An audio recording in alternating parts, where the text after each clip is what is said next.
Hey folks, welcome back to the channel. I am Brian, and today I'm actually a little bit excited about checking out this new power station. So in the last month, I haven't had the best of luck with some of these power stations I've been testing out, and this guy right here comes from a company I'm pretty familiar with. This comes from Zero Breeze, and last year I used their Zero Breeze Mark II portable air conditioning unit in my truck camper all summer long, and it did great. They did not offer any type of battery power station last year. However, this year they have this ElecHive 2200. On paper, this unit seems to be pretty sweet. 2,500 watt hours, less than 40 pounds, 2,200 watt output pure sine, and it accepts up to 1,225 watts worth of solar.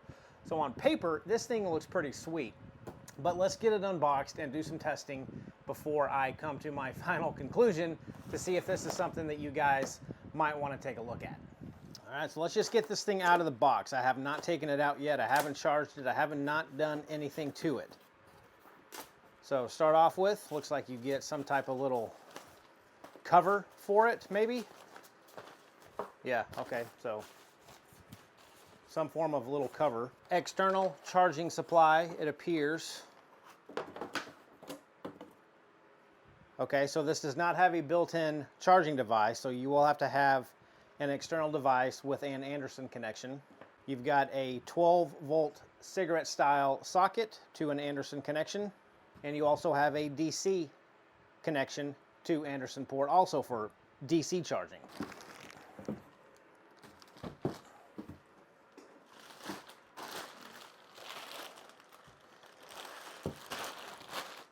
Pretty decent looking unit right at first. Let's go ahead and cut it on and see what they shipped it out. 76%, which is good. I don't want these things coming to me at 100% because that's not good for the batteries. Looks like we have a 12 volt 10 amp barrel output. We have a 12 volt 25 amp output. My goodness, that's pretty cool, having 25 amp output on DC. Got a 100 watt USB-C input and output. Got an 18 watt output USB-C. Looks like a 18 watt USB-A and another 18 watt USB-A. Then you got four 120 volt AC outputs here. You got your button for your DC to cut on, and you got your button for your inverter to cut on. Looks like this is where all your input for charging devices is going to be. So auto sleep on and off. I'm sure that has something to do with if this unit doesn't detect any type of power, it'll cut itself off, which I like the ability to have these things not cut off, because sometimes running things like 12 volt refrigerators, that compressor doesn't cut on for a while, and you don't want this battery cutting down. So that's good to see. This is going to be your 1,250 watt input, 30 to 75 volts Anderson connection for your solar hookups. This is going to be another 240 watt max 12 to 30 volt Anderson connection. So this is where you're going to plug in probably your charger that it came with, or your DC car charger, or probably even, I'll have to check, maybe another solar panel. And over here, charge, discharge, 90% or 100%. Okay, so this is a little toggle button right here that's going to let you either charge the battery to 100% or 90%, or discharge the battery all the way down to 0% or probably 10%. So that's just, I don't really think that's useful, honestly. These lithium batteries are okay to be discharged and charged fully all the way. However, there are some people out there that still like to not fully deplete their battery, and that's what this little button right here or toggle switch is going to do. Let's hook up the charger on this thing and see how the charging device works. So we've got the charging brick here, and I'm assuming I'm going to hook this charging brick up probably to the 240 watt.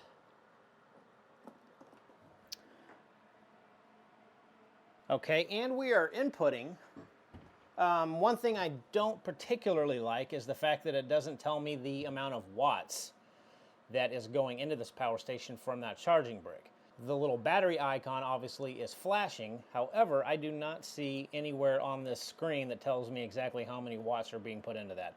That would be nice. I'm gonna let this thing get topped off to 100%, and then we're gonna do a capacity discharge test to see if this thing gets anywhere near the 2,500 rated watt hours that are packed into here. All right, so I've got my DC capacity tester here, which utilizes a 12 volt style socket. This unit does not have that. They do supply you with an Anderson to female 12 volt style socket adapter. So we're gonna have to plug this in to this output right here, which is rated at 25 amps, which is a whole heck of a lot. So we got this plugged in. I'm gonna get this unit cut on. I'm going to zero out my capacity tester, turn the DC on, and we are reading 13.4 volts, 13.2 volts. And let's crank this thing up to, let's say, 10 amps. Or actually, let's see how far up we can actually get it. Okay, well, my tester will only go up to 185 watts. So we're gonna reset this. And for safety, let's just run this thing at 10 amps and see what we get when we come back when this battery is completely depleted. Actually, I'm at 11 amps right now. And this display actually shows you the remaining watt hours left. So right now I've got 2,580 watt hours left remaining in these batteries. Well, the DC discharge test is complete. We are completely dead. And check it out. We got 2,241 watt hours off of the rated 2,500 watt hours in that system. So that's around 90% efficient. That's pretty darn good. So I'm going to get this thing topped back up to full, and we're going to do an AC discharge test on it now to see how efficient the inverter actually is on it. All right, we are at 100% now. And I'm going to plug in my watt meter, and we're going to do an AC capacity discharge test.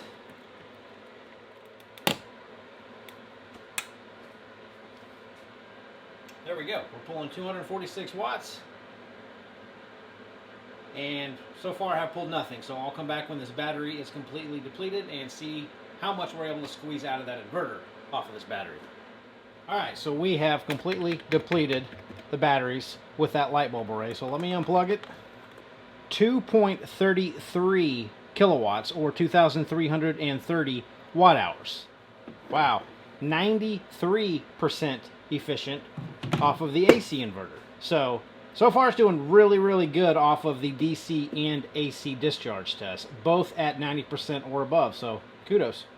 Now I want to check out the inverter efficiency, or how much power does the inverter actually use when it's not powering a specific device. So let's cut this unit on, get the inverter cut on, and it is 12:33 p.m. So I'm going to come back tomorrow, hopefully let this thing run for about 24 hours to get a good idea of how much battery is going to be drained. Right now I'm sitting at 100%, so we'll check back tomorrow. Well, gang, it is around 9 o'clock in the morning, and you can see the power station is off. So I guess that this does have some type of cutoff feature for the AC inverter.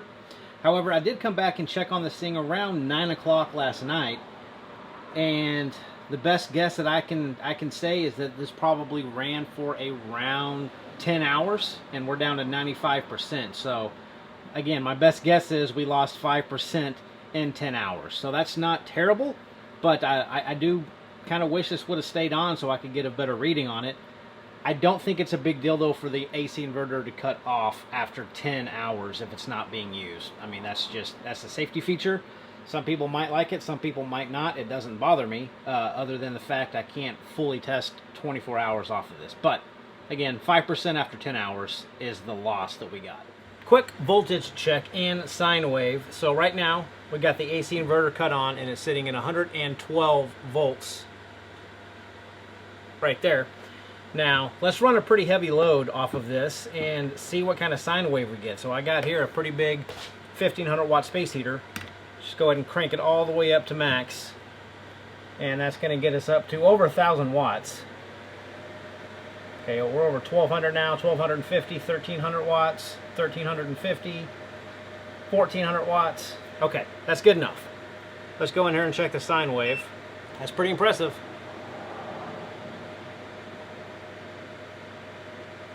So pretty clean sine wave there, guys. Okay, now I'm going to go back to the voltage, and we're still at 110 volts. I know that glares a little bad, but sitting at 110 volts, running about 1,200 watts now. So Yeah, it's not 120 volts like I wish it was, but it doesn't go down below 110 volts, which is what you're looking for. Anything below 110 is not that great. So again, maintaining over 110 volts, running 1200-ish watts. All right, folks, so let's check out the inverter on this thing. It's got a 2200 rated running watt pure sine inverter. So I've got my heat gun and a little 500 watt space heater hooked up. The inverter is cut on, so I'm gonna go ahead and start with this little space heater, get that thing cut on. And this should give us around, yeah, there's 540 watts, back down to 450-ish. Okay, so we're hovering around 450 watts just off of the space heater. Now I'm gonna cut this heat gun on full blast. And that's gonna jump us up almost immediately to 1600 watts. Yeah, okay, so we're at 1600 watts right now. Let me see if I can add a little bit more to it with this incandescent light bulb array.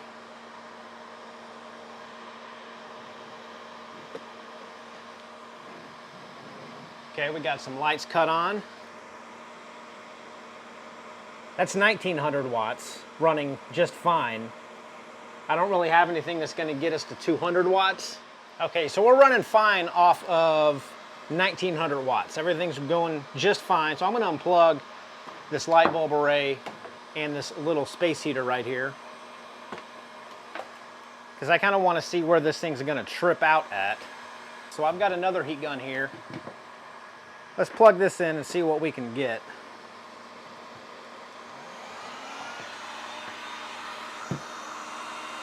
Okay, it's on cold. Let's turn up the heat. 1900, 2100, 2300. Okay, let's keep it there for a second. We're at 2315 watts, and we just cut off. Okay, and you can hear it kind of beeping at me. Not happy, but it did what it's supposed to do and cut off to protect this inverter. So it appears that it runs appliances just fine up to 2200 watts. As soon as you get a little bit over 2200 watts, it's gonna run it for a brief period of time, a few seconds, and then the BMS in this thing is gonna cut the battery off to protect it. So it did what it's supposed to do. And I wanna make a bit of clarification because I was wrong when I initially unboxed this, when I was not able to see the charging watts or input. I actually had the battery cut off when I was trying to charge it, and it just had a display of the actual battery icon.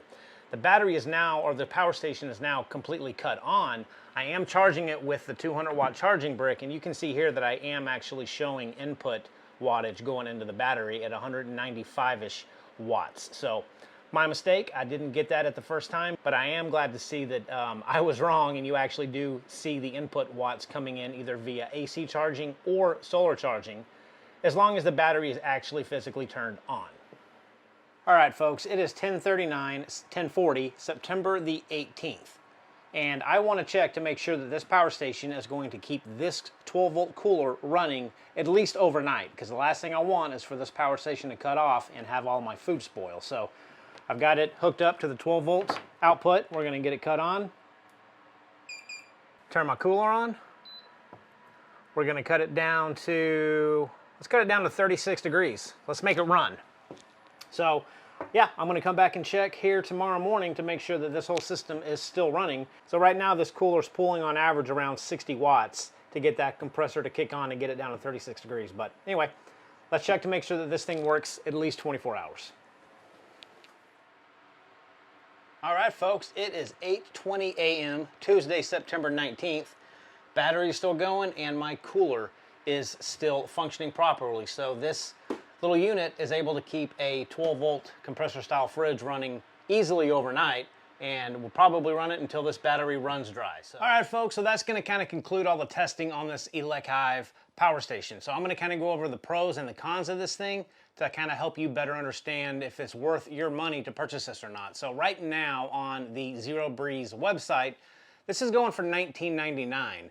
And that's pretty expensive in my opinion, so that equates to around 80 cents a watt hour. Now remember, this is a 2500 watt capacity lithium ion battery in here, which could be a pro or a con in and of itself. So lithium ion batteries are much lighter, however, their charge cycles aren't as great as a lithium iron phosphate battery station. I used to be on the team of LiPo 4 battery stations only. However, in all honesty, something on these power stations is going to break before you ever reach 800 or 1,000 charge cycles anyway.